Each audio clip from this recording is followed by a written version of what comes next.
चाष काम जार केड़े आनंद ताहार। गोटे चाषी निज सुख बोली देश को अन्न जोगाई थाए।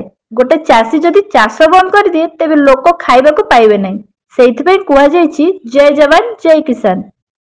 गोटे चाषी प्रथमे बिलरे हल करी तली पकाए, तापरे आउ गोटे बिलरे हल करी मही दिए एवं अन्य बिलरे तली पड़ी जाइथिबा धान गछ को आनी रुआ होइथाए। किछि दिन परे यूरिया सार पकाई थाए। मासे परे यूरिया सार सहित सीएपी ग्लमर पोटास मिसाई बिलरे पड़ी थाए। ट्रैक्टर रे कादुओ करी चाषबास करी घास पाल मारी आ तली आरंभ करिबु।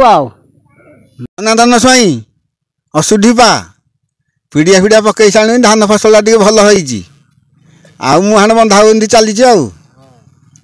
हाँ, मो ना माधव स्वाई असुढ़ीपा बिल गुराक यही कम तो चली बनिया नाखे होगी हिड़ गड़ी सब भागिक मुहाण टे बंधौचु आमती चली पिड़िया फिड़िया जोड़े पकाउचु आमती धान हमें बाग है तो रुआ रुई है जहा हम आग को।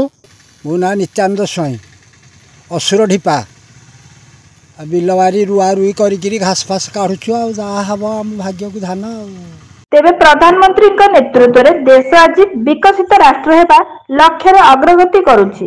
प्रधानमंत्री सब समय कृषक मानकु अन्नदातार आख्या दे सम्मानित करि आछुछंती एवं सेमानक पई अनेक योजना करिसंती। सेहिपरि ओडिशा सरकार कृषक मानक उन्नति पई अनेक योजना करिसंती। ओडिशा रे पीएम किसान सहित सीएम किसान मध्य कार्यकारी होइछि। नयागढ़ सुधीर कुमार दास को रिपोर्ट, पब्लिक आवाज।